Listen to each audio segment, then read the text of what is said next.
இப்போ லாஸ்ட் வீடியோவில் வந்து மேல் இன்ஃபர்டிலிட்டி வந்து பற்றி நம்ம கொஞ்சம் பேசியிருந்தோம். டைட் அண்டர்வியர்ஸ் யூஸ் பண்ணுறதுனால வந்து ஸ்பெர்ம் ப்ரொடெக்ஷன் வந்து கொஞ்சம் அஃபெக்ட் ஆகும் அப்படின்னு. அதில் நிறைய பேர் நிறைய டவுட்ஸ் கேட்டிருந்தாங்க. இப்போ வந்து மேல் இன்ஃபர்டிலிட்டி வந்து இப்போ நாங்கள் பார்க்குறப்ப எப்படி இருக்குது அப்படின்னா, முன்னெல்லாம் ஒரு 20 to 30% இருந்தாங்க. மேல் ஃபேக்டர் தான், அதனால ஒரு 30% தான் மேல் ஃபேக்டர் ப்ராப்ளம் இருக்கும், 70% ஃபீமேல் ப்ராப்ளம் இருக்கும். அதுக்கப்புறம் என்ன வந்துச்சு அப்படின்னாக்கா ஒரு 40% தான் மேல் ப்ராப்ளம் இருந்தது, 60% வந்து ஃபீமேல் ப்ராப்ளம் இருந்தது.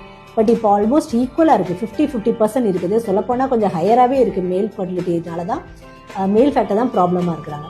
ஏன் வந்து மேல் ஃபேக்டர் ரீசனாக இருக்குது அப்படின்னா வந்து ஸ்டடீஸ் பண்ணதில் நிறைய ஸ்டடீஸ் சொல்லியிருக்காங்க. இப்போ நம்ம காமனாக பார்க்குற நம்மளுடைய ப்ராப்ளம் வந்து என்ன அப்படின்னா வந்து ஒன்று வந்து லேட்டாக வந்து ஒர்க் முடிச்சுட்டு வராங்க ஒன்று.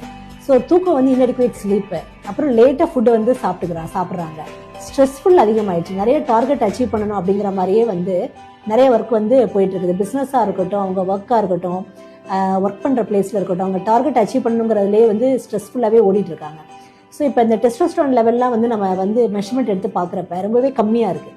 முன்னாடிலாம் வந்து இந்தளவுக்கு வந்து டெஸ்டோஸ்டெரான் லெவல் குறையாது. இப்போ வந்து ஸ்ட்ரெஸ் ரிலேட்டடு இதனால வந்து கம்மியாகிறது தான் வந்து ரொம்ப இப்போ காமனாக பார்க்குறோம்.